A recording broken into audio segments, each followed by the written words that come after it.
ಮಮತಾ ತನ್ನ ಮಗನ ಮದುವೆಗೆ ಬಂದಿದ್ದ ಬಂಧು ಬಳಗದವರ ಜೊತೆ ಕೂತು ಮಾತನಾಡುತ್ತಿದ್ದರು.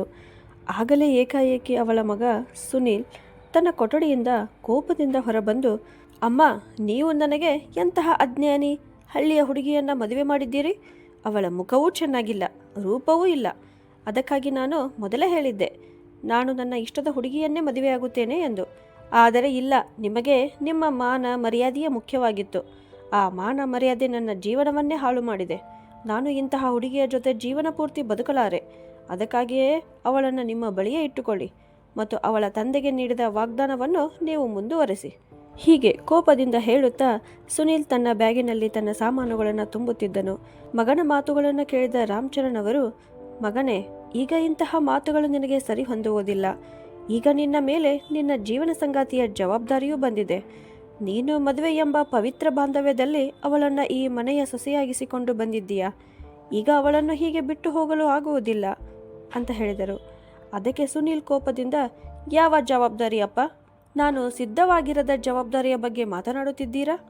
ನೀವು ಇಬ್ಬರು ಸೇರಿ 2 ಜೀವನಗಳನ್ನು ಪಣಕ್ಕಿಟ್ಟಿದ್ದೀರಿ. ನನಗೂ ಕೆಲವು ಕನಸುಗಳಿದ್ದವು, ಆಸೆಗಳೂ ಇದ್ದವು. ಆದರೆ ನೀವು ಅವನ್ನೆಲ್ಲ ಬಲಿಯಾಗಿಸಿದ್ದೀರಿ ಅಂತ ಹೇಳಿದನು. ಇದನ್ನು ಕೇಳಿ ರಾಮಚರಣರು ಶಾಂತವಾದ ಸ್ವರದಲ್ಲಿ, ಹೌದು ಮಗನೇ, ನಮಗೂ ಕೆಲವು ಆಶಯಗಳು ಇದ್ದವು. ಆದರೆ ನಂಬು, ನಾವು ಮಾಡಿದ್ದು ತುಂಬ ಯೋಚನೆ ಮಾಡಿಯೇ ಮಾಡಿದ್ದು. ಸವಿತಾಳಂತಹ ಒಳ್ಳೆಯ ಹುಡುಗಿ, ಅರ್ಥ ಮಾಡಿಕೊಳ್ಳುವ ಜೀವನ ಸಂಗಾತಿ ನಿನಗೆ ಸಿಗುವುದಿಲ್ಲ ಅಂದರು. ಸುನೀಲ್ ವ್ಯಂಗ್ಯವಾದ ಧ್ವನಿಯಲ್ಲಿ, ಅಷ್ಟು ಅರ್ಥವಾಗುವವಳೇ ಇದ್ದಾಳೆ ಅಂದರೆ ನೀವು ಅವಳನ್ನು ನಿಮ್ಮ ಬಳಿಯೇ ಇಟ್ಟುಕೊಳ್ಳಿ. ಅವಳ ಅರ್ಥ ಮಾಡಿಕೊಳ್ಳುವ ಗುಣವನ್ನು ನೋಡಿ ನೀವು ಸಂತೋಷವಾಗಿರಿ. ಆದರೆ ನಾನು ಇಲ್ಲಿ ಒಂದು ಕ್ಷಣವೂ ಇರುವುದಿಲ್ಲ. ಈಗಲೇ ನನ್ನ ಕೆಲಸಕ್ಕೆ ಹೋಗುತ್ತೇನೆ ಅಂತ ಹೇಳಿದನು. ಹೀಗೆ ಹೇಳಿ ಅವನು ಮನೆ ಬಿಟ್ಟು ಹೊರಟು ಹೋದನು. ರಾಮಚರಣ್ ಮತ್ತು ಮಮತಾ ಅವನನ್ನು ತಡೆಯಲು ತುಂಬ ಪ್ರಯತ್ನಿಸಿದರು. ಆದರೆ ಅವನು ಕೋಪದಿಂದ ಅವರ ಕೈಗಳನ್ನು ತಳ್ಳಿಬಿಟ್ಟು ಹೊರಗೆ ಹೋಗಿಬಿಟ್ಟನು. ಬಾಗಿಲಿನ ಬಳಿ ನಿಂತಿದ್ದ ಸವಿತಾಳನ್ನು ಗಮನಿಸದೆ ಅವನು ಅಲ್ಲಿಂದ ಹೊರಟು ಹೋದನು. ಇವೆಲ್ಲವನ್ನು ಕಂಡು ಕೇಳಿದ ಸವಿತಾ ಕಲ್ಲಿನ ಗೊಂಬೆಯಂತೆ ಅಚಲವಾಗಿ ನಿಂತುಕೊಂಡು ಕಣ್ಣುಗಳಿಂದ ನಿರಂತರವಾಗಿ ಕಣ್ಣೀರು ಸುರಿಸುತ್ತಿದ್ದಳು. ಪ್ರತಿಯೊಂದು ಹುಡುಗಿಯು ತನ್ನ ಗಂಡನ ಜೊತೆ ಕನಸು ಕಾಣುವ ಆ ಕನಸುಗಳು ಒಂದೇ ಕ್ಷಣದಲ್ಲಿ ಮುರಿದು ಹೋಗಿದ್ದವು. ಅಷ್ಟಕ್ಕೂ ಅವಳ ತಪ್ಪೇನು? ಜೀವನ ಪೂರ್ತಿ ನೋವು ಅನುಭವಿಸಬೇಕಾದ ಪರಿಸ್ಥಿತಿ ಅವಳಿಗೇಕೆ ಬಂದಿತು? ಅವಳು ತನ್ನ ತಂದೆಯ ಮಾತನ್ನು ಪಾಲಿಸಿದ್ದೇ ಅವಳ ತಪ್ಪಾಗಿತ್ತಾ? ಕೆಲವೇ ಗಂಟೆಗಳ ಹಿಂದೆ ಸವಿತಾ ತನ್ನ ತಾಯಿಯ ಮನೆಯ ಹೊಸ್ತಿಲನ್ನು ದಾಟಿ ತನ್ನ ಹೊಸ ಮನೆಯ ಬಾಗಿಲಿಗೆ ಕಾಲಿಟ್ಟಿದ್ದಳು. ಆದರೆ ಕೆಲವೇ ಕ್ಷಣಗಳಲ್ಲಿ ಅವಳ ಜೀವನವೇ ಬದಲಾಗಿತ್ತು. ಯಾರ ಜೊತೆ ಮದುವೆಯಾಗಿದ್ದಳೋ ಅವನೇ ಅವಳನ್ನು ಸ್ವೀಕರಿಸಲು ನಿರಾಕರಿಸಿದ್ದನು. ಇದು ಯಾವ ರೀತಿಯ ವಾಗ್ದಾನವೋ? ಅದು ಸವಿತಾಳ ತಂದೆ ನೀಡಿದ್ದ ವಾಗ್ದಾನ. ಅದರ ಪರಿಣಾಮ ಏನೆಂದು ಯಾರಿಗೂ ಗೊತ್ತಿರಲಿಲ್ಲ. ಆ ಒಂದು ವಾಗ್ದಾನ ಹಲವು ಜೀವನಗಳನ್ನು ಹಾಳು ಮಾಡಿತ್ತು. ಸವಿತಾ ಬಾಗಿಲಿನ ಬಳಿ ನಿಂತು ಜೀವನದ ಕಹಿ ಸತ್ಯವನ್ನು ಎದುರಿಸುತ್ತಿದ್ದಾಗ ಮಗನ ಹಿಂದೆ ಓಡುತ್ತಿದ್ದ ಮಮತಾ ಅವಳನ್ನು ನೋಡಿ ಕ್ಷಣಕಾಲ ನಿಂತರು. ಆದರೆ ಮಗನ ಬಗ್ಗೆ ಚಿಂತೆಯಿಂದ ಮತ್ತೆ ಅವನ ಹಿಂದೆ ಓಡುತ್ತಾ, ನಿಲ್ಲು ಮಗನೇ, ನಿಲ್ಲು ಸುನೀಲ್ ಎಂದು ಕೂಗಿದ್ದರು. ಆದರೆ ಅವರು ಹೊರಗೆ ಬರುವಷ್ಟರಲ್ಲಿ ಸುನೀಲ್ ಕಾರನ್ನು ತೆಗೆದುಕೊಂಡು ಹೋಗಿಬಿಟ್ಟಿದ್ದನು. ಇದನ್ನು ನೋಡಿ ಮಮತಾಳ ಮೇಲೆ ಆಕಾಶವೇ ಕುಸಿದಂತಾಯಿತು. ಈಗ ತಮ್ಮ ಹೊಸ ಸೊಸೆಯ ಮುಖವನ್ನು ಹೇಗೆ ನೋಡಬೇಕು ಎಂದು ಅವರಿಗೆ ಅರ್ಥವಾಗಲಿಲ್ಲ.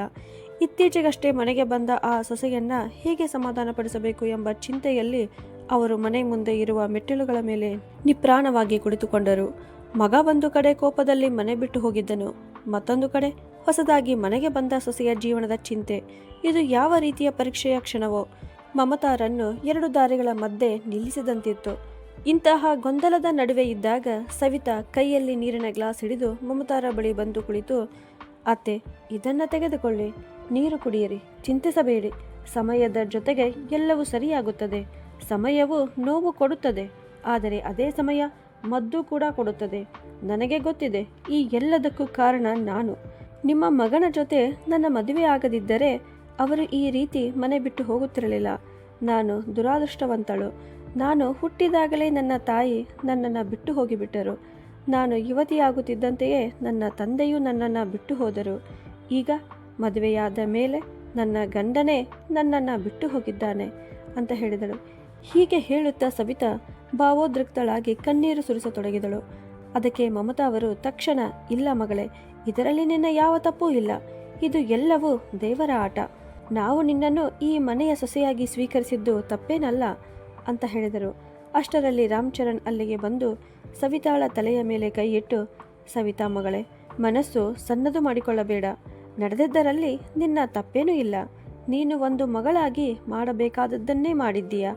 ಈ ವಾಗ್ದಾನಕ್ಕೆ ನೀನು ಮಾತ್ರ ಅಲ್ಲ, ನಾವು ಕೂಡ ಬಂಧಿತರಾಗಿದ್ದೇವೆ.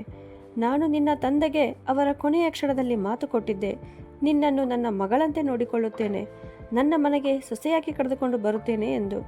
ಇದರಲ್ಲಿ ನಿನ್ನ ತಪ್ಪಿಲ್ಲ, ಸುನಿಲ್ನ ತಪ್ಪು ಇಲ್ಲ, ತಪ್ಪು ನಮ್ಮದೇ. ನಮ್ಮ ಸ್ನೇಹಕ್ಕಾಗಿ ನಾವು ನಿಮ್ಮಿಬ್ಬರನ್ನ ಈ ವಾಗ್ದಾನದಲ್ಲಿ ಕಟ್ಟಿಬಿಟ್ಟೆವು. ಆದರೆ ನಾನು ಮಾತು ಕೊಡುತ್ತೇನೆ, ಸುನಿಲ್ ಮತ್ತು ನಿನ್ನ ಸಂಬಂಧವನ್ನು ಕೂಡಿಸೇ ತೀರುತ್ತೇನೆ. ನನ್ನ ಮೇಲೆ ನಂಬಿಕೆ ಇಡು ಮಗಳೇ. ಈ ತಂದೆ ನಿನ್ನ ಜೀವನದಲ್ಲಿ ಖಂಡಿತ ಸಂತೋಷ ತರುತ್ತಾನೆ ಅಂತ ಹೇಳಿದರು. ಹೀಗೆ ಹೇಳಿ ರಾಮಚಂದ್ರನ್ ಅವರು ದುಃಖದಿಂದ ತಮ್ಮ ಕೊಠಡಿಗೆ ಹೋಗಿಬಿಟ್ಟರು. ಮಮತಾರವರು ಸವಿತಾಳನ್ನ ತಮ್ಮ ಬಳಿಗೆ ಕುಳಿಸಿಕೊಂಡು ಸಮಾಧಾನ ಪಡಿಸುತ್ತಿದ್ದರು. ಕಾಲ ತನ್ನಂತೆ ಸಾಗುತ್ತಲೇ ಇತ್ತು. ನೋಡುತ್ತಾ ನೋಡುತ್ತಾ ಸವಿತಾ ರಾಮ್ಚರಣ್ ಮತ್ತು ಮಮತಾರವರ ಮುದ್ದಿನ ಮಗಳಾಗಿ ಬಿಟ್ಟಳು. ತನ್ನ ಅಪೂರ್ಣ ಜೀವನವನ್ನು ಅತ್ತೆ ಮಾವನ ಪ್ರೀತಿಯಲ್ಲಿ ಸಾಗಿಸುತ್ತಿದ್ದಳು. ಆದರೆ ಈ 4 ತಿಂಗಳುಗಳಲ್ಲಿ ಸುನಿಲ್ ಬರಲಿಲ್ಲ. ಅವನಿಂದ ಯಾವುದೇ ಸುದ್ದಿ ಕೂಡ ಬರಲಿಲ್ಲ. ಒಂದು ದಿನ ಅಚಾನಕ್ ಸುನಿಲ್ ಹೆಸರಿನಿಂದ ಫೋನ್ ಬಂದಿತ್ತು. ಮಮತಾ ಸಂತೋಷದಿಂದ ಫೋನ್ ಎತ್ತಿ, ಸುನಿಲ್ ಮಗನೇ ಹೇಗಿದ್ದೀಯಾ ಅಂತ ಕೇಳಿದರು. ಆದರೆ ಅತ್ತ ಕಡೆಯಿಂದ ಉತ್ತರ ಬಂತು, ನಾನು ಸುನಿಲ್ ಅಲ್ಲ, ಆಸ್ಪತ್ರೆಯಿಂದ ಮಾತನಾಡುತ್ತಿದ್ದೇನೆ. ನಿಮ್ಮ ಮಗನಿಗೆ ಅಪಘಾತವಾಗಿದೆ. ಅವರು ಈಗ ICUನಲ್ಲಿ ದಾಖಲಾಗಿದ್ದಾರೆ. ನೀವು ಬೇಗ ಬೆಂಗಳೂರು ಆಸ್ಪತ್ರೆಗೆ ಬನ್ನಿ ಅಂತ.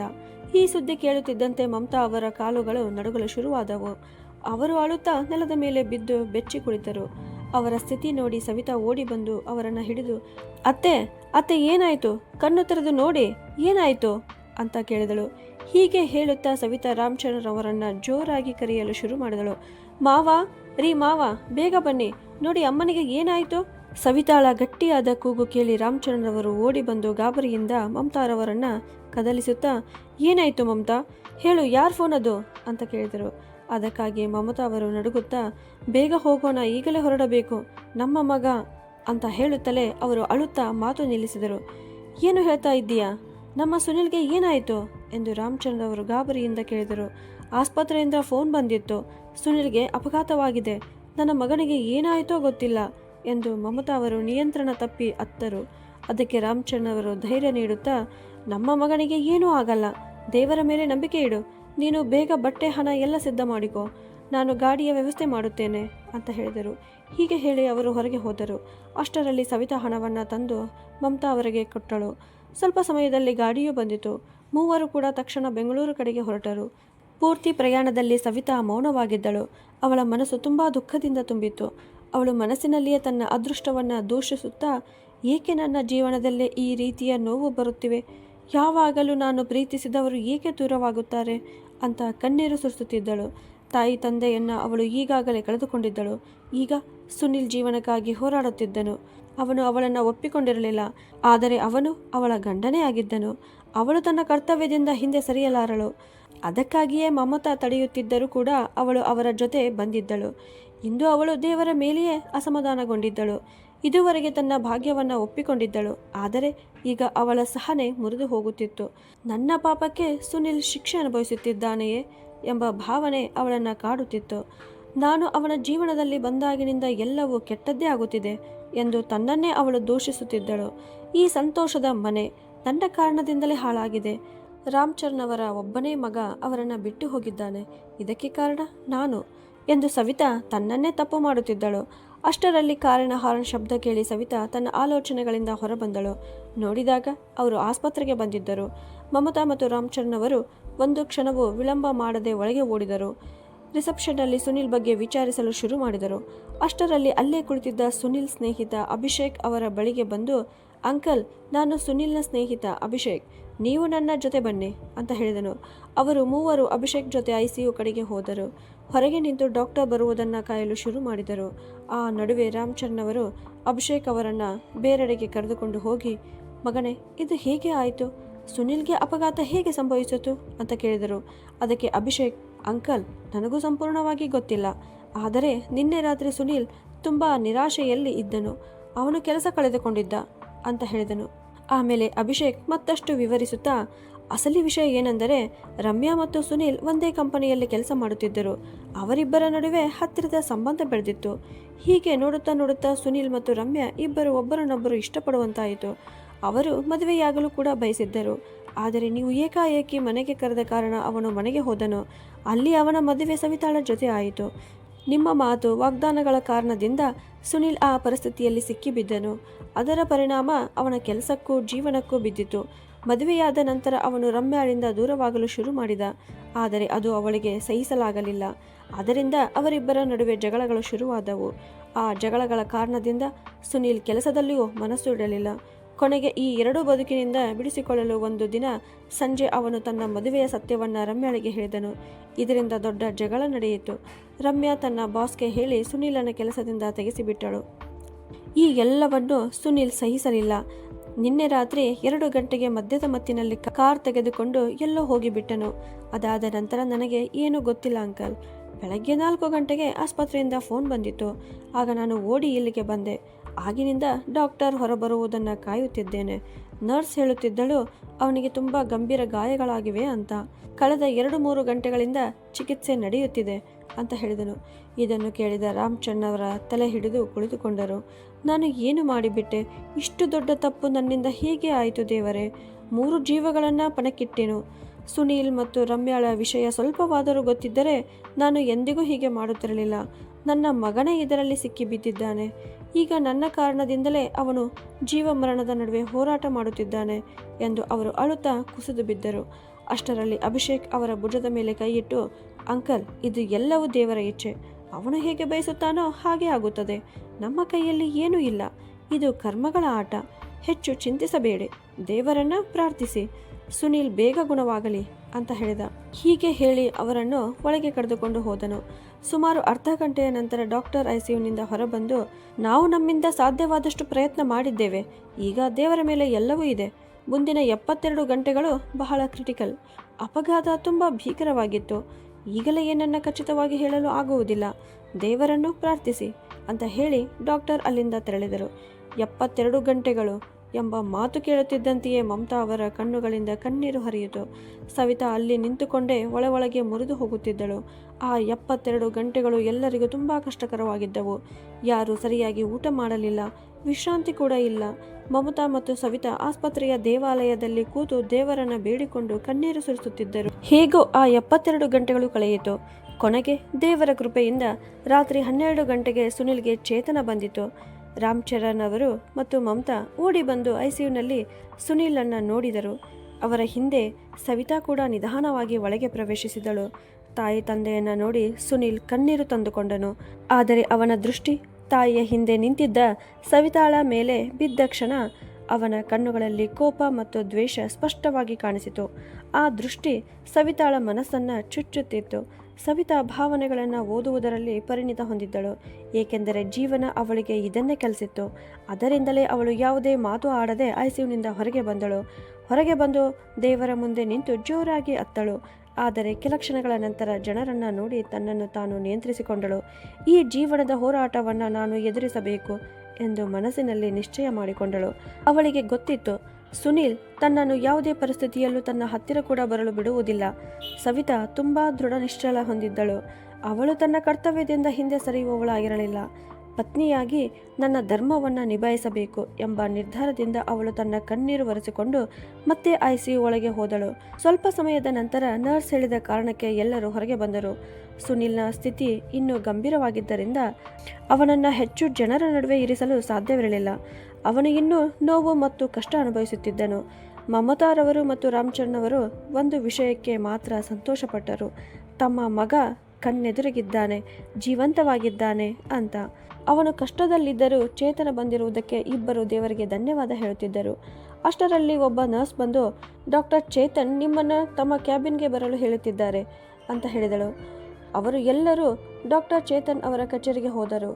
ಅಲ್ಲಿ ಡಾಕ್ಟರ್ ಸುನಿಲ್ನ ವರದಿಗಳನ್ನು ನೋಡುತ್ತಿದ್ದರು. ಆಗ ಡಾಕ್ಟರ್ ಚೇತನ್ ಇವರನ್ನು ನೋಡಿ, ನಾನು ನಿಮಗೆ ಯಾವುದೇ ತಪ್ಪು ಕಲ್ಪನೆ ಕೊಡಬಯಸುವುದಿಲ್ಲ. ಅದಕ್ಕಾಗಿಯೇ ನೇರವಾಗಿ ಹೇಳುತ್ತೇನೆ, ನಿಮ್ಮ ಮಗನ ಅಪಘಾತ ತುಂಬ ಭೀಕರವಾಗಿತ್ತು. ಅವನ ತಲೆಗೆ ದೊಡ್ಡ ಗಾಯವಾಗಿದೆ. ಆದರೆ ಈಗ ಅವನು ಅಪಾಯದಿಂದ ಪಾರಾಗಿದ್ದಾನೆ. ಒಂದು ಕೈ ಮತ್ತು ಒಂದು ಕಾಲು ಮುರಿದಿವೆ. ಅವನು ಸಂಪೂರ್ಣವಾಗಿ ಗುಣಮುಖನಾಗಲು ಸಾಕಷ್ಟು ಸಮಯ ಬೇಕಾಗುತ್ತದೆ. ಕೆಲವು ಆಪರೇಷನ್ಗಳನ್ನು ಮಾಡಲಾಗಿದೆ. ಆದ್ದರಿಂದ ಅವನು ಬಹಳ ದಿನಗಳವರೆಗೆ ಏಳುವುದು ಕುಳಿತುಕೊಳ್ಳುವುದು ಕಷ್ಟವಾಗಬಹುದು ಅಂತ ಹೇಳಿದರು. ಇದನ್ನು ಕೇಳಿದ ನಂತರ ಎಲ್ಲರ ಮುಖದಲ್ಲಿಯೂ ಗಂಭೀರತೆ ಮೂಡಿತು. ಆದರೆ ದೇವರನ್ನು ಪ್ರಾರ್ಥಿಸುವುದನ್ನು ಬಿಟ್ಟು ಇನ್ನೇನು ಮಾಡಲು ಸಾಧ್ಯವಿರಲಿಲ್ಲ. 1 ತಿಂಗಳ ಕಾಲ ಆಸ್ಪತ್ರೆಯಲ್ಲಿ ಚಿಕಿತ್ಸೆ ಪಡೆದ ನಂತರ ಕೊನೆಗೆ ಡಾಕ್ಟರ್ ಅವನನ್ನು ಮನೆಗೆ ಕರೆದುಕೊಂಡು ಹೋಗಲು ಅನುಮತಿ ನೀಡಿದರು. ಸುನಿಲ್ ಮನೆಗೆ ಬಂದನು, ಆದರೆ ಇನ್ನೂ ಸಂಪೂರ್ಣವಾಗಿ ಗುಣಮುಖವಾಗಿರಲಿಲ್ಲ. ಆದ್ದರಿಂದ ಅವನ ಬಳಿ 24 ಗಂಟೆಯೂ ಯಾರಾದರೂ ಇರಬೇಕಿತ್ತು. ಆದರೆ ಸುನಿಲ್ ಸವಿತಾಳನ್ನು ತನ್ನ ಸುತ್ತಲೂ ಕೂಡ ಬರಲು ಬಿಡುತ್ತಿರಲಿಲ್ಲ. ಅವನ ಹಠ ಮತ್ತು ಅವನ ಸ್ಥಿತಿಯನ್ನು ನೋಡಿ ಮಮತಾರವರು ಮನಸ್ಸಿಗೆ ನೋವಾದರೂ ಮಗನ ಮಾತನ್ನು ಒಪ್ಪಿಕೊಂಡರು. ಅವರು ಸವಿತಾಳಿಗೆ ದೂರವಿರಲು ಹೇಳಿದರು ಮತ್ತು ತಾವೇ ಅವನನ್ನು ನೋಡಿಕೊಳ್ಳಲು ಆರಂಭಿಸಿದರು. ಆದರೆ ಒಂದು ರಾತ್ರಿ ಏಕಾಏಕಿ ರಾಮಚರಣ್ ಅವರ ಆರೋಗ್ಯ ಕೆಟ್ಟಿತು. ಅವರ BP ಮತ್ತು ಶುಗರ್ ಹೆಚ್ಚಾಯಿತು. ಬಹುಶಃ ಸುನಿಲ್ನ ಸ್ಥಿತಿಯಿಂದ ಅವರು ತುಂಬ ಚಿಂತೆಯಲ್ಲಿ ಇದ್ದರು. ಅದರಿಂದ ಅವರ ಆರೋಗ್ಯ ಹದಗೆಟ್ಟಿತ್ತು. ಒಂದು ಕಡೆ ಗಂಡನ ಆರೋಗ್ಯ, ಮತ್ತೊಂದು ಕಡೆ ಮಗನ ಸ್ಥಿತಿ. ಈ ಎರಡನ್ನ ನೋಡಿ ಮಮತಾರವರು ತುಂಬ ಕಳವಳಗೊಂಡರು. ಅವರು ಸವಿತಾಳನ್ನು ಕರೆದು, ಸವಿತಾ ಮಗಳೇ, ನಿನಗೆ ಎಷ್ಟು ಕಷ್ಟವಾಗಿದೆ ನನಗೆ ಗೊತ್ತು. ನಿನ್ನ ಜೀವನದಲ್ಲಿ ಸಂತೋಷ ತರುವಲ್ಲಿ ನಾನು ವಿಫಲನಾಗಿದ್ದೇನೆ. ಕ್ಷಮಿಸು ಮಗಳೇ. ಆದರೆ ಈಗ ನಿನ್ನ ಮೇಲೆ ಇನ್ನೂ ದೊಡ್ಡ ಹೊಣೆಗಾರಿಕೆ ಬಂದಿದೆ. ಇಂದಿನಿಂದ ಸುನಿಲನ್ನು ನೀನೇ ನೋಡಿಕೊಳ್ಳಬೇಕು. ಅವನಿಂದ ನಿನಗೆ ನೋವುಂಟಾಗಬಹುದು. ಅವನು ನಿನ್ನನ್ನು ನೋಯಿಸುವ ಮಾತುಗಳನ್ನು ಹೇಳಬಹುದು. ಆದರೂ ಸಹಿಸಿಕೋ ಮಗಳೇ, ಈ ಪವಿತ್ರ ಸಂಬಂಧಕ್ಕಾಗಿ.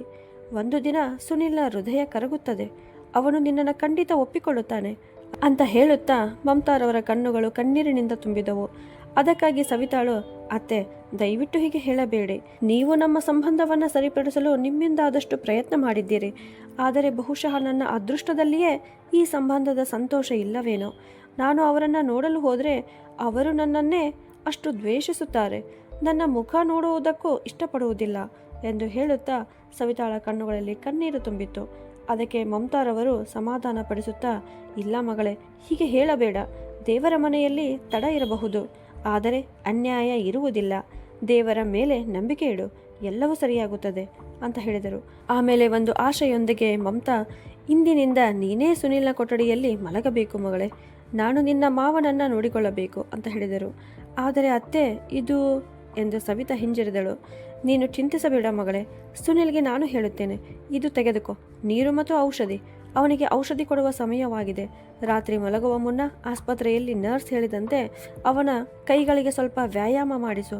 ಸರಿ ಮಗಳೇ, ನಾನು ಈಗ ನಿನ್ನ ಮಾವನನ್ನು ನೋಡಿಕೊಳ್ಳುತ್ತೇನೆ ಅಂತ ಹೇಳಿ ಮಮತಾರವರು ತಮ್ಮ ಕೊಠಡಿಗೆ ಹೋದರು. ಆದರೆ ಸವಿತಾ ಇನ್ನೂ ಗೊಂದಲದಲ್ಲಿಯೇ ನಿಂತಿದ್ದಳು. ಸುನಿಲ್ ಮುಂದೆ ಹೇಗೆ ಹೋಗಬೇಕು ಎಂಬ ಭಯ ಅವಳನ್ನು ಕಾಡುತ್ತಿತ್ತು. ಅವನು ಅವಳನ್ನು ತನ್ನ ಹತ್ತಿರಕ್ಕೂ ಬರಲು ಬಿಡುವುದಿಲ್ಲ ಎಂಬುದು ಅವಳಿಗೆ ಗೊತ್ತಿತ್ತು. ಆದರೂ ಪರಿಸ್ಥಿತಿ ಅವಳನ್ನು ಒತ್ತಾಯಿಸಿತ್ತು. ಧೈರ್ಯ ಕೂಡಿಸಿಕೊಂಡು ಭಯದಿಂದಲೇ ಅವಳು ಸುನಿಲ್ನ ಕೊಠಡಿಗೆ ಹೋದಳು ಮತ್ತು ಟೇಬಲ್ ಮೇಲೆ ನೀರು ಮತ್ತು ಔಷಧಿ ಇಟ್ಟಳು. ಗ್ಲಾಸ್ ಇಡುವ ಶಬ್ದ ಕೇಳಿ ಸುನಿಲ್, ಅಮ್ಮ, ನಾನು ಎಷ್ಟು ಹೊತ್ತಿನಿಂದ ನಿನ್ನನ್ನು ಕಾಯುತ್ತಿದ್ದೇನೆ. ನನ್ನ ಕಾಲುಗಳಿಗೆ ತುಂಬ ಕೆರಕು ಬರುತ್ತಿದೆ. ನಾನು ಎದ್ದುಕೊಂಡು ನನ್ನ ಕೆಲಸವನ್ನು ಮಾಡಲಾಗುತ್ತಿಲ್ಲ. ನಿಜವಾಗಿಯೂ ನಾನು ನಿಮಗೆ ಭಾರವಾಗಿದ್ದೇನೆಯೇ? ಆ ಅಪಘಾತದಲ್ಲೇ ಸತ್ತಿದ್ದರೆ ಚೆನ್ನಾಗಿತ್ತು ಎಂದು ಹೇಳುತ್ತಾ ಅವನು ಕಣ್ಣೀರು ಹಾಕಿದನು. ಇದನ್ನು ನೋಡಿ ಸವಿತಾಳ ಹೃದಯವು ಕರಗಿತು. ಆದರೆ ಅವಳಿಗೆ ಅವನ ಕಣ್ಣೀರು ಒರೆಸುವ ಧೈರ್ಯ ಇರಲಿಲ್ಲ. ಏನು ಹೇಳದೆ ಅವಳು ನಿಧಾನವಾಗಿ ಅವನ ಕಾಲುಗಳನ್ನು ಮಸಾಜ್ ಮಾಡಲು ಆರಂಭಿಸಿದಳು. ಆದರೆ ಅವಳ ಕೈಗಳ ಸ್ಪರ್ಶವಾಗುತ್ತಿದ್ದಂತೆ ಸುನಿಲ್ಗೆ ಅದು ತಕ್ಷಣ ಗೊತ್ತಾಯಿತು. ಅವನು ಕೋಪದಿಂದ ಕೂಗಿದನು, ಅಯ್ಯೋ ನೀನು ನನ್ನ ಕಣ್ಣ ಮುಂದೆ ನಿಂತುಕೊಳ್ಳಬೇಡ. ನಿನ್ನನ್ನು ಎದುರಿಗೆ ನೋಡುವುದಕ್ಕಿಂತ ನಾನು ಸಾಯುವುದನ್ನೇ ಇಷ್ಟಪಡುತ್ತೇನೆ. ಈಗಲೇ ನನ್ನ ಕೊಠಡಿಯಿಂದ ಹೊರ ಹೋಗು ಅಂತ ಕೋಪದಿಂದ ಕೂಗುತ್ತಿದ್ದನು. ಸವಿತಾ ಒಂದೇ ಒಂದು ಮಾತು ಆಡಲಿಲ್ಲ. ಅವಳು ಬೆಡ್ ಸ್ವಲ್ಪ ಎತ್ತಿ ಅವನಿಗೆ ಔಷಧಿ ಕೊಟ್ಟಳು. ಅವನು ದ್ವೇಷದಿಂದ ನೋಡುತ್ತಾ ಅವಳನ್ನು ಬೈಯುತ್ತಿದ್ದರೂ ಅವಳು ಎಲ್ಲವನ್ನ ಸಹಿಸಿಕೊಂಡು ಅವನಿಗೆ ಬಲವಂತವಾಗಿ ಔಷಧಿ ಕೊಟ್ಟಳು. ಅಷ್ಟೇ ಅಲ್ಲ, ಅವನಿಗೆ ಇಷ್ಟವಿಲ್ಲದಿದ್ದರೂ ಅವನ ಕೈ ಮತ್ತು ಕಾಲಿಗೆ ವ್ಯಾಯಾಮ ಮಾಡಿಸತೊಡಗಿದಳು. ಹೀಗೆ ಪ್ರತಿದಿನ ಇದೇ ಪರಿಸ್ಥಿತಿ ಮುಂದುವರಿಯುತ್ತಿತ್ತು. ಸುನೀಲ್ ಅವಳನ್ನು ನಿಂದಿಸುತ್ತಿದ್ದನು. ಸವಿತಾ ಮೌನವಾಗಿ ತನ್ನ ಕರ್ತವ್ಯವನ್ನು ಮಾಡುತ್ತಲೇ ಇರುತ್ತಿದ್ದಳು. ಇನ್ನೊಂದು ಕಡೆ ಮಮತಾ ಅವರು ಆಸೆಯಿಂದ ಕಾಯುತ್ತಿದ್ದರು. ಇಂದು ಅಲ್ಲದಿದ್ದರೂ ನಾಳೆ ಇವರಿಬ್ಬರ ನಡುವೆ ಅಂತರ ಕಡಿಮೆಯಾಗುತ್ತದೆ ಎಂದು. ಅದಕ್ಕಾಗಿ ಅವರು ಜಾಣ್ಮೆಯಿಂದ ಸವಿತಾಳನ್ನು ಅವನ ಕೊಠಡಿಗೆ ಕಳುಹಿಸುತ್ತಿದ್ದರು. ಆದರೆ ಏನೂ ಬದಲಾಗುತ್ತಿರಲಿಲ್ಲ. ಸವಿತಾ ಕೂಡ ಒಂದು ಆಶೆಯ ಮೇಲೆ ಬದುಕುತ್ತಿದ್ದಳು, ಒಂದು ದಿನ ಎಲ್ಲವೂ ಸರಿಯಾಗುತ್ತದೆ ಎಂದು. ಆದರೆ ಆ ಆಶೆಯು ತಪ್ಪಾಗಿದೆ ಎಂಬುದು ಗೊತ್ತಾಗಲು ಹೆಚ್ಚು ಸಮಯ ಬೇಕಾಗಲಿಲ್ಲ. ಒಂದು ದಿನ ಸವಿತಾ ಸುನಿಲ್ಗೆ ಹಾಲು ಕೊಡುತ್ತಿದ್ದಾಗ ತಪ್ಪಾಗಿ ಸ್ವಲ್ಪ ಹಾಲು ಅವನ ಮೇಲೆ ಚೆಲ್ಲಿಬಿಟ್ಟಿತು. ಅಷ್ಟೇ, ಅವನು ಕೋಪದಿಂದ ತನ್ನ ಒಂದು ಕೈಯಿಂದ ಅವಳನ್ನು ತಳ್ಳಿಬಿಟ್ಟನು. ಸವಿತಾ ನೆಲಕ್ಕೆ ಬಿದ್ದು ಬಿಟ್ಟಳು. ಅವನು ಕೋಪದಿಂದ ಸವಿತಾಳ ಕಡೆಗೆ ನೋಡುತ್ತಾ, ನೀನು ಯಾವ ಮಣ್ಣಿನಿಂದ ಮಾಡಲ್ಪಟ್ಟವಳು? ಯಾರಾದರೂ ನಿನ್ನನ್ನು ದ್ವೇಷಿಸುತ್ತಿದ್ದಾರೆ ಅನ್ನುವುದನ್ನೂ ಸಹ ಅರ್ಥ ಮಾಡಿಕೊಳ್ಳಲು ಆಗುತ್ತಿಲ್ಲವೇ ನಿನಗೆ? ನಿನ್ನ ಜಾಗದಲ್ಲಿ ಬೇರೆ ಯಾರಾದರೂ ಇದ್ದಿದ್ದರೆ ಈಗಾಗಲೇ ಈ ಮನೆಯನ್ನು ಬಿಟ್ಟು ಹೋಗಿಬಿಡುತ್ತಿದ್ದರು. ಆದರೆ ನಿನ್ನಂತಹ ನಿರ್ಲಜ್ಜ ಹುಡುಗಿಯನ್ನು ನಾನು ಎಂದೂ ನೋಡಿಲ್ಲ. ಅವಮಾನದಲ್ಲಿಯೂ ಸಂತೋಷ ಪಡುವವಳು ನೀನು, ಅಕ್ಷರವೇ ಗೊತ್ತಿಲ್ಲದ ಹಳ್ಳಿಯ ಹೆಂಗಸು ಅಂತ ಹೇಳಿದನು. ಈ ಮಾತುಗಳು ಸವಿತಾಳ ಹೃದಯವನ್ನು ಕತ್ತರಿಸಿದವು. ಅವಳು ಜೋರಾಗಿ ಅಳಬೇಕು ಅನಿಸಿತು, ಆದರೆ ಅಳಲಿಲ್ಲ. ಈಗಾಗಲೇ ಅವಳು ಕಲ್ಲಿನ ಗೊಂಬೆಯಂತಾಗಿದ್ದಳು. ಅವಳಿಗೆ ತನ್ನ ಕರ್ತವ್ಯದ ಹೊರತು ಬೇರೆ ಏನೂ ಕಾಣುತ್ತಿರಲಿಲ್ಲ. ಅವಳು ಇನ್ನೂ ಆ ಮನೆಯಲ್ಲೇ ಉಳಿದಿದ್ದು ಒಂದು ಕಾರಣಕ್ಕೆ, ಅತ್ತೆ ಮಾವನ ಪ್ರೀತಿ. ಅವರಿಗಾಗಿ ಮಾತ್ರ ಅವಳು ಎಲ್ಲವನ್ನ ಸಹಿಸುತ್ತಿದ್ದಳು. ಆದರೆ ಒಳಗೆ ತುಂಬಾ ನೋವಿನಿಂದ ಕಲುಷಿತವಾಗುತ್ತಿದ್ದಳು. ರಾತ್ರಿ ಕತ್ತಲಿನಲ್ಲಿ ತನ್ನ ಒಂಟಿತನದಲ್ಲಿ ಮನಸ್ಸು ತುಂಬಿ ಅಳುತ್ತಿದ್ದಳು. ಒಮ್ಮೆ ಸುನಿಲ್ ಗುಣವಾಗಲಿ, ನಂತರ ನಾನು ಈ ಬಾಂಧವ್ಯದ ಬಂಧನಗಳನ್ನು ಮುರಿದು ಈ ಮನೆಯಿಂದ ಮತ್ತು ಸುನಿಲ್ನ ಜೀವನದಿಂದ ಶಾಶ್ವತವಾಗಿ ದೂರ ಹೋಗುತ್ತೇನೆ ಅಂತ ತನ್ನೊಳಗೆ ತಾನೇ ಹೇಳಿಕೊಳ್ಳುತ್ತಿದ್ದಳು. ಪತಿ ನೀಡಿದ ಕಹಿ ಮಾತುಗಳು ಸವಿತಾಳ ಮನಸ್ಸನ್ನು ಸಂಪೂರ್ಣವಾಗಿ ಮುರಿದವು. ಅವಳು ಸದಾ ದುಃಖದಲ್ಲಿಯೇ ಮುಳುಗುತ್ತಿದ್ದಳು. ಇದರಲ್ಲಿ ಸುನಿಲ್ ನಿಧಾನವಾಗಿ ಗುಣಮುಖನಾಗುತ್ತಾ ಬಂದನು. ಈಗ ಅವನು ಸ್ವತಃ ಕುಳಿತುಕೊಳ್ಳಲು ಏಳಲು ಶುರು ಮಾಡಿದನು.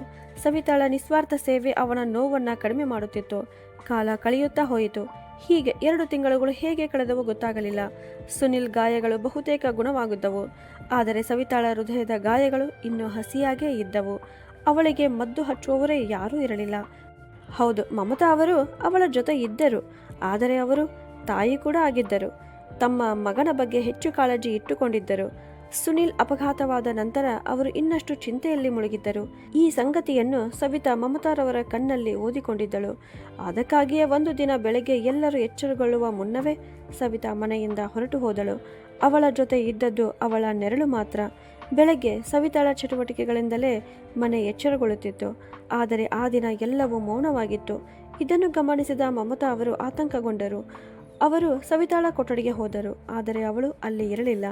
ಅವರು ಅಡಿಗೆ ಮನೆಗೆ ಓಡಿದರು, ಅಲ್ಲಿಯೂ ಸವಿತಾ ಇರಲಿಲ್ಲ.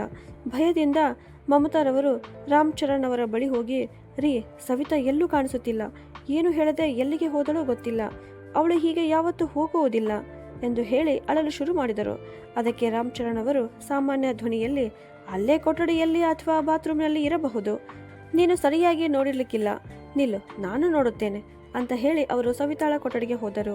ಅಲ್ಲಿ ಟೇಬಲ್ ಮೇಲೆ ಒಂದು ಪತ್ರ ಕಾಣಿಸಿತು. ಅವರು ಅದನ್ನು ಓದಲು ಶುರು ಮಾಡಿದರು. ಅತ್ತೆ ಮತ್ತು ಮಾವನವರೇ, ನನ್ನ ನಮಸ್ಕಾರಗಳು. ನಾನು ನನ್ನ ಕರ್ತವ್ಯವನ್ನು ಸರಿಯಾಗಿ ನೆರವೇರಿಸಿದ್ದೇನೆ. ಈಗ ಈ ಅರ್ಥವಿಲ್ಲದ ಸಂಬಂಧದ ಭಾರದಿಂದ ನಾನು ತುಂಬ ದಣಿದಿದ್ದೇನೆ. ಆದ್ದರಿಂದ ನಾನು ಈ ಮನೆಯನ್ನು ಬಿಟ್ಟು ಹೋಗುತ್ತಿದ್ದೇನೆ. ನೀವು ಕಟ್ಟಿದ ಈ ಸಂಬಂಧ ಎಂದಿಗೂ ನನ್ನದಾಗಿರಲಿಲ್ಲ. ಆದ್ದರಿಂದ ಈ ವಾಗ್ದಾನದ ಬಂಧನವನ್ನು ಮುರಿಯುವುದು ಉತ್ತಮ. ನನ್ನನ್ನು ಕ್ಷಮಿಸಿ ಅಂತ ಅದರಲ್ಲಿ ಬರೆದಿತ್ತು. ಈ ಪತ್ರ ಓದುತ್ತಾ ರಾಮ್ಚರಣ್ ಅವರ ಕಣ್ಣುಗಳಲ್ಲಿ ಕಣ್ಣೀರು ತುಂಬಿತು. ಅಷ್ಟರಲ್ಲಿ ಮಮತಾ ಅಲ್ಲಿಗೆ ಬಂದು, ಏನಾಯ್ತು ರೀ, ಏನು ಬರೆದಿದ್ದಾಳೆ ಅಂದರು. ರಾಮ್ಚರಣ್ ಅವರ ದುಃಖದಿಂದ, ಮಮತಾ, ನಮ್ಮ ಸವಿತಾ ನಮ್ಮನ್ನು ಬಿಟ್ಟು ಹೋಗಿಬಿಟ್ಟಿದ್ದಾಳೆ. ಈ ಸಂಬಂಧವನ್ನು ಮುರಿದು ಶಾಶ್ವತವಾಗಿ ದೂರ ಹೋಗಿಬಿಟ್ಟಿದ್ದಾಳೆ. ನಾವು ನಮ್ಮ ಮಗಳನ್ನು ಕಳೆದುಕೊಂಡೆವು ಅಂತ ಹೇಳಿ ಅವರು ತಲೆ ಹಿಡಿದುಕೊಂಡು ಕುಳಿತುಕೊಂಡರು. ಅದನ್ನು ಕೇಳಿ ಮಮತಾರವರು, ಹೀಗೆ ಧೈರ್ಯ ಕಳೆದುಕೊಳ್ಳಬೇಡಿ, ನಾವು ಪೊಲೀಸ್ ಠಾಣೆಗೆ ಹೋಗಿ ದೂರು ಕೊಡೋಣ. ನಮ್ಮ ಮಗಳು ಎಲ್ಲಿ ಇದ್ದಾಳೋ ಗೊತ್ತಿಲ್ಲ, ಅವಳಿಗೆ ಏನಾಯ್ತೋ ಏನೋ ಅಂತ ಹೇಳಿದರು. ಹಾಂ, ಇದು ಸರಿ ಅಂತ ಅಷ್ಟೇ ಹೇಳಿ ರಾಮ್ಚರಣ್ ಅವರು ಮನೆ ಬಿಟ್ಟು ಹೊರಗೆ ಹೋದರು. ಮತ್ತೊಂದು ಕಡೆ ಮಮತಾ ಅವರು ಸುನೀಲ್ಗಾಗಿ ಉಪಹಾರ ತಯಾರಿಸಿ ಅವನ ಕೊಠಡಿಗೆ ತೆಗೆದುಕೊಂಡು ಹೋಗಿ ಕಿಟಕಿಯ ಪರದೆ ತೆಗೆಯುತ್ತಾ, ಏಳು ಮಗನೇ ಸುನೀಲ್, ಬೇಗ ಬ್ರಷ್ ಮಾಡಿ ಉಪಹಾರ ಮಾಡು ಅಂತ ಹೇಳಿದರು. ಹಾಂ ಅಮ್ಮ ಎಂದು ಹೇಳುತ್ತಾ ಸುನೀಲ್ ನಿಧಾನವಾಗಿ ಎದ್ದು ಕುಳಿತು, ಅಮ್ಮ, ಇವತ್ತು ಬೆಳಗ್ಗೆ ನೀವು ಮತ್ತು ಆ ನಿಮ್ಮ ಎಂದು ಹೇಳುತ್ತಲೇ ಅವನು ಅಚಾನಕ್ಕಾಗಿ ನಿಂತು ಬಿಟ್ಟ. ಆದರೆ ಮಮತಾ ಅವರಿಗೆ ಅರ್ಥ ಆಯಿತು, ಸುನೀಲ್ ಸವಿತಾಳ ಬಗ್ಗೆ ಕೇಳುತ್ತಿದ್ದಾನೆ ಅಂತ. ಅವರು ಅವನನ್ನು ಕುರ್ಚಿಯಲ್ಲಿ ಕೂರಿಸಿ ನಿಧಾನವಾದ ಸ್ವರದಲ್ಲಿ, ಅವಳು ಇನ್ನು ಮುಂದೆ ಈ ಮನೆಗೆ ಬರುವುದಿಲ್ಲ ಮಗನೇ. ಅವಳು ಎಂದೆಂದಿಗೂ ಈ ಮನೆಯನ್ನು ಬಿಟ್ಟು ಹೋಗಿದ್ದಾಳೆ. ಅವಳು ಯಾರಿಗಾಗಿ ಉಳಿಯಬೇಕು ಹೇಳು ಅಂತ ಹೇಳಿ ಮಮತಾ ಕೂಡ ಮೌನವಾಗಿ ಬಿಟ್ಟರು.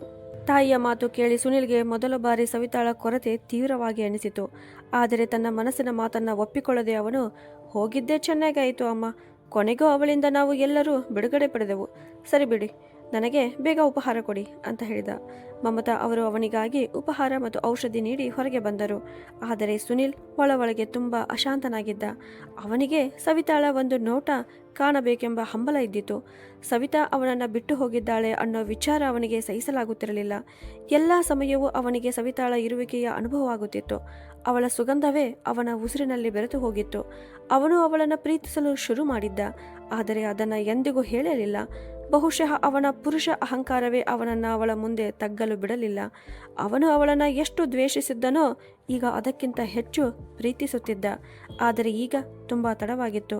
ಸರಿಯಾದ ಸಮಯದಲ್ಲಿಯೇ ಸವಿತಾಳ ಮೌಲ್ಯ ಅವನಿಗೆ ಅರ್ಥವಾಗಿದ್ದರೆ ಚೆನ್ನಾಗಿರುತ್ತಿತ್ತು. ಅವಳ ತ್ಯಾಗಕ್ಕಾಗಿ 2 ಸಿಹಿ ಮಾತುಗಳನ್ನಾದರೂ ಹೇಳಿದ್ದರೆ ಇಂದು ಸವಿತಾ ಅವನ ಜೊತೆಯಲ್ಲೇ ಇರುತ್ತಿದ್ದಳು. ಇಂದು ಸುನೀಲ್ ತನ್ನ ತಪ್ಪಿಗಾಗಿ ತುಂಬ ಪಶ್ಚಾತ್ತಪಡುತ್ತಿದ್ದ. ಇನ್ನೊಂದು ಕಡೆ ರಾಮ್ ಚರಣ್ ಅವರು ಪೊಲೀಸ್ ಠಾಣೆಗೆ ಹೋಗದೆ ತಮ್ಮ ಸ್ನೇಹಿತನ ಮನೆಗೆ ಹೋದರು. ಅಲ್ಲಿ ಸವಿತಾ ಇದ್ದಳು. ಈ ವಿಷಯ ರಾಮ್ ಚರಣ್ ಅವರಿಗೆ ಮಾತ್ರ ಗೊತ್ತಿತ್ತು. ವಾಸ್ತವದಲ್ಲಿ ಸವಿತಾ ಮನೆ ಬಿಟ್ಟು ಹೋಗುವಾಗ ರಾಮ್ ಚರಣ್ ಅವರಿಗೆ ನೀರು ಕುಡಿಯಲು ಎದ್ದಿದ್ದರು. ಅವರು ಬಯಸಿದ್ದರೆ ಅವಳನ್ನು ತಡೆಯಬಹುದಾಗಿತ್ತು, ಆದರೆ ತಡೆಯಲಿಲ್ಲ. ಏಕೆಂದರೆ ಸವಿತಾಳಿಗೆ ಅವಳಿಗೆ ತಕ್ಕ ಗೌರವ ಮತ್ತು ಹಕ್ಕು ಸಿಗಬೇಕು ಎಂದು ಅವರು ಬಯಸಿದ್ದರು. ಆ ಕಾರಣದಿಂದ ಅವರು ತಮ್ಮ ಸ್ನೇಹಿತ ಶೇಖರ್ ಅವರಿಗೆ ಫೋನ್ ಮಾಡಿ ಸವಿತಾಳ ಬಗ್ಗೆ ತಿಳಿಸಿದರು. ಅವರು ಸವಿತಾಳನ್ನು ತಮ್ಮ ಮನೆಗೆ ಕರೆದುಕೊಂಡು ಹೋಗಿ ಕೆಲ ದಿನಗಳು ನೋಡಿಕೊಳ್ಳಲಿ ಎಂದು ಹೇಳಿದರು. ಸವಿತಾಳಿಗೆ ಒಳ್ಳೆಯ ವ್ಯವಸ್ಥೆ ಮಾಡಬೇಕೆಂಬ ಉದ್ದೇಶದಿಂದ ಅವರು ಈ ನಿರ್ಧಾರ ತೆಗೆದುಕೊಂಡಿದ್ದರು. ಇನ್ನು ಮುಂದೆ ಸವಿತಾ ಈ ಮನೆಯಲ್ಲಿ ನೋವಿನಿಂದ ಬದುಕಬಾರದು ಎಂದು ಅವರು ಬಯಸಿದರು. ಅವರು ಅನೇಕ ಬಾರಿ ಸುನಿಲ್ ಕೊಠಡಿಯಿಂದ ಬರುತ್ತಿದ್ದ ಅವನ ಕಠಿಣ ಮಾತುಗಳನ್ನು ಕೇಳಿದ್ದರು. ಆ ಮಾತುಗಳು ಅವರ ಹೃದಯವನ್ನೇ ಚೂರು ಮಾಡುತ್ತಿದ್ದವು. ಅವರು ಹಲವಾರು ಬಾರಿ ಸವಿತಾಳ ಸ್ಥಿತಿಯನ್ನ ನೆನೆದು ಅಳುತ್ತಿದ್ದರು. ಅವರು ತಮ್ಮ ಸ್ನೇಹಿತನಿಗೆ ಕೊಟ್ಟ ಮಾತಿನ ಕಾರಣದಿಂದ ಈ ಮಗಳ ಜೀವನವೇ ಬಲಿಯಾಗಿದೆ ಎಂದು ಅವರಿಗೆ ನೋವಾಗುತ್ತಿತ್ತು.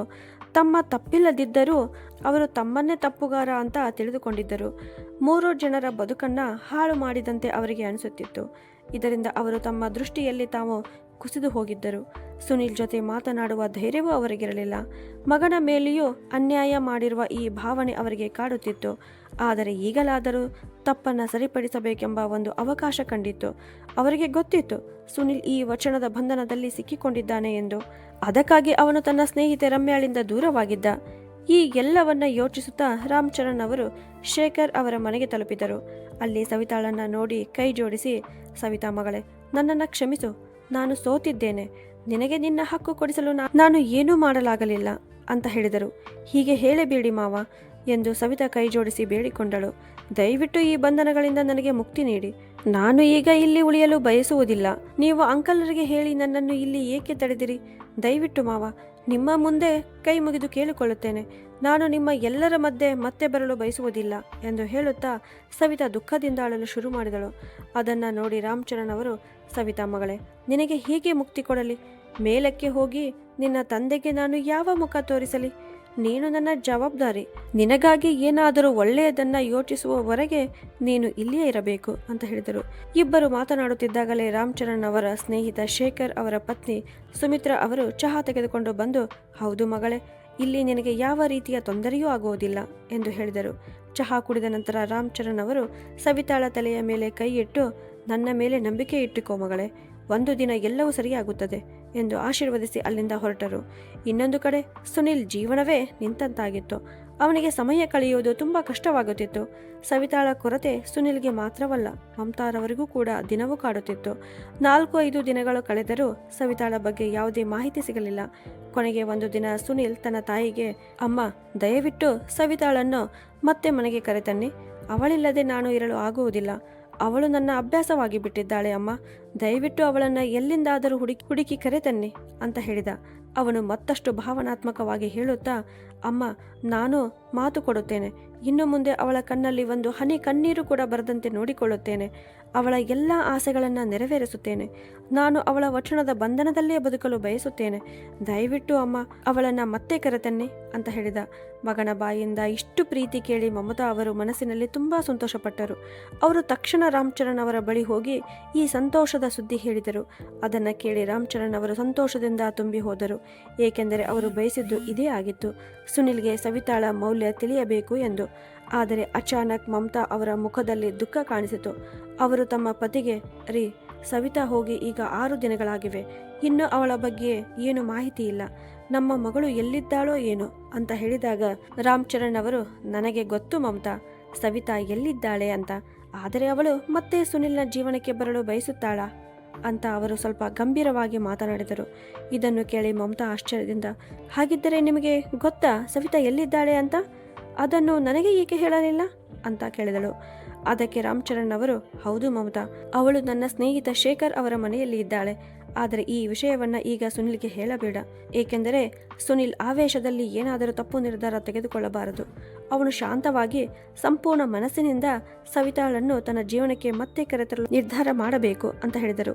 ಅದಕ್ಕೆ ಮಮತಾ ಅವರು, ಸರಿ, ನೀವು ಹೇಳಿದ ಹಾಗೆಯೇ ಮಾಡುತ್ತೇನೆ ಅಂತ ಹೇಳಿ ಅವರು ಅಡಿಗೆ ಮನೆಗೆ ಹೋದರು. ಇನ್ನೊಂದು ಕಡೆ ಸುನಿಲ್ ಮಲಗಲು ಯತ್ನಿಸುತ್ತಿದ್ದರೂ ಅವನಿಗೆ ನಿದ್ರೆ ಬರುತ್ತಲೇ ಇರಲಿಲ್ಲ. ಅವನ ಕಣ್ಣುಗಳ ಮುಂದೆ ಸವಿತಾಳ ಒಂದು ಚಿತ್ರ ಸತತವಾಗಿ ತಿರುಗುತ್ತಿತ್ತು. ಬಹುಶಃ ಅವಳು ಅಷ್ಟು ಒಳ್ಳೆಯವಳಾಗಿದ್ದಳು. ಅವಳ ಒಳ್ಳೆಯತನವೇ ಅವನ ಮೇಲೆ ಹೇರಳವಾಗಿ ಪ್ರಭಾವ ಬೀರಿತ್ತು. ಸವಿತಾ ಎಂದಿಗೂ ಅಧಿಕಾರ ತೋರಿಸುವುದಕ್ಕಿಂತ ತನ್ನನ್ನು ಸಂಪೂರ್ಣವಾಗಿ ಸಮರ್ಪಿಸಿಕೊಳ್ಳುವುದರಲ್ಲಿ ನಂಬಿಕೆ ಇಟ್ಟುಕೊಂಡವಳು. ಅದಕ್ಕೆ ಇಷ್ಟು ದಿನ ಅವಳು ತನ್ನದು ಅಲ್ಲದೆ ಒಂದು ಸಂಬಂಧದ ಬಂಧನದಲ್ಲಿ ಬದುಕುತ್ತಿದ್ದಳು. ಈ ಎಲ್ಲ ವಿಚಾರಗಳನ್ನು ಯೋಚಿಸುತ್ತಾ ಸುನಿಲ್ ನಿಧಾನವಾಗಿ ತನ್ನ ಕೊಠಡಿಯಿಂದ ಹೊರಬಂದು, ಅಮ್ಮ, ಅಪ್ಪ, ನೀವು ಎಲ್ಲಿದ್ದೀರಿ? ನಾನು ನಿಮ್ಮ ಜೊತೆ ಮಾತನಾಡಬೇಕು ಎಂದು ಕರೆದನು. ಸುನಿಲ್ ಧ್ವನಿ ಕೇಳಿ ರಾಮಚರಣ್ ಅವರು ಮತ್ತು ಮಮತಾ ತಕ್ಷಣ ಹೊರಬಂದು ಅವನನ್ನು ಸೋಫಾದ ಮೇಲೆ ಕೂರಿಸಿ, ನಮ್ಮನ್ನು ಕರೆದರೆ ಸಾಕಿತ್ತು ಮಗನೇ, ನೀನೇ ಏಕೆ ಹೊರಗೆ ಬಂದೆ? ಇನ್ನು ನೀನು ಸಂಪೂರ್ಣವಾಗಿ ಗುಣಮುಖವಾಗಿಲ್ಲ ಅಂತ ಹೇಳಿದರು.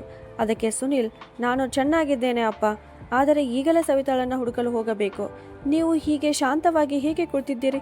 ನಿಮ್ಮ ಸೊಸೆ ಇಷ್ಟು ದಿನಗಳಿಂದ ಕಾಣೆಯಾಗಿದ್ದಾಳೆ ಅಂತ ಹೇಳಿ ಅವನು ಮತ್ತಷ್ಟು ದೃಢವಾದ ಸ್ವರದಲ್ಲಿ, ನಾನು ಈಗಲೇ ಹೋಗಿ ಅವಳನ್ನು ಹುಡುಕಬೇಕು, ಸವಿತಾಳನ್ನು ಮತ್ತೆ ನನ್ನ ಜೀವನಕ್ಕೆ ತಂದುಕೊಳ್ಳಬೇಕು ಅಂತ ಹೇಳಿದ.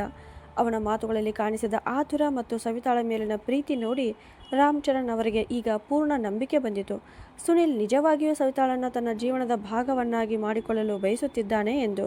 ಆದ್ದರಿಂದ ಅವರು ಅವನಿಗೆ ಧೈರ್ಯ ತುಂಬುತ್ತಾ, ಚಿಂತೆ ಮಾಡಬೇಡ ಮಗನೇ, ನಾನು ಈಗಾಗಲೇ ಪೊಲೀಸ್ ಠಾಣೆಯಲ್ಲಿ ದೂರು ಕೊಟ್ಟಿದ್ದೇನೆ. ಅವರು ತಮ್ಮ ಮಟ್ಟಿಗೆ ಹುಡುಕುತ್ತಿದ್ದಾರೆ.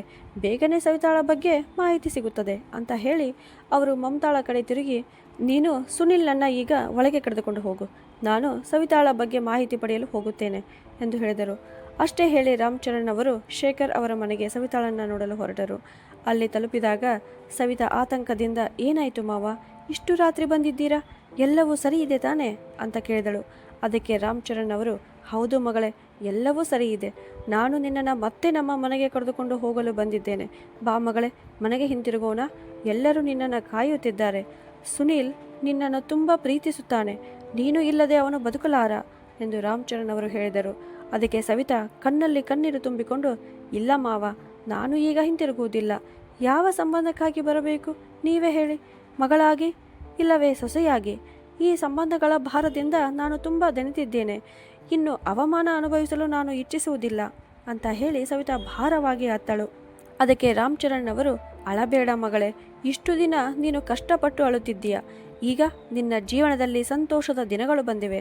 ನಾನು ಸುನಿಲ್ ಕಣ್ಣುಗಳಲ್ಲಿ ನಿನ್ನ ಬಗ್ಗೆ ಕಾಳಜಿ ನೋಡಿದ್ದೇನೆ. ನನ್ನ ಮೇಲೆ ನಂಬಿಕೆ ಇಡು. ಇನ್ನು ಮುಂದೆ ಅವನು ನಿನಗೆ ಯಾವತ್ತೂ ನೋವು ಕೊಡುವುದಿಲ್ಲ. ಬಾ, ಮನೆಗೆ ಹಿಂತಿರುಗೋಣ ಅಂತ ಹೇಳುತ್ತಾ ರಾಮಚರಣ್ ಅವರು ಭಾವುಕರಾದರು. ಅದನ್ನು ನೋಡಿ ಸವಿತಾ ಮಾವ ಎಂದು ಹೇಳಿ ಅವರನ್ನು ಅಪ್ಪಿಕೊಂಡು ಅತ್ತಳು. ಮದುವೆಯಾದ ಮಗಳು ವಿದಾಯದ ಸಮಯದಲ್ಲಿ ತಂದೆಯನ್ನು ಅಪ್ಪಿಕೊಂಡು ಅತ್ತಂತೆ. ಇಂದು ನೋಡಿದರೆ ರಾಮಚರಣ್ ಅವರು ನಿಜವಾಗಿಯೂ ಒಬ್ಬ ತಂದೆಯ ಕರ್ತವ್ಯವನ್ನು ನೆರವೇರಿಸಿದ್ದರು. ಕೊನೆಗೆ ಸವಿತಾ ರಾಮಚರಣ್ ಅವರ ಜೊತೆ ತನ್ನ ಮನೆಗೆ ಹೋಗಲು ಒಪ್ಪಿಕೊಂಡಳು. ಅವರು ಮನೆ ತಲುಪಿದಾಗ ಅಲ್ಲಿ ಮಮತಾ ಅವರು ಸವಿತಾಳಿಗಾಗಿ ಆತುರದಿಂದ ಕಾಯುತ್ತಿದ್ದರು. ಸವಿತಾಳನ್ನು ನೋಡಿದ ಕೂಡಲೇ ಅವರು ಅತ್ತರು. ಮದುವೆಯಾದ ಮಗಳು ಮೊದಲ ಬಾರಿಗೆ ಮನೆಗೆ ಬಂದಾಗ ತಾಯಿ ಹೇಗೆ ಅಪ್ಪಿಕೊಳ್ಳುತ್ತಾಳೆಯೋ ಹಾಗೆ.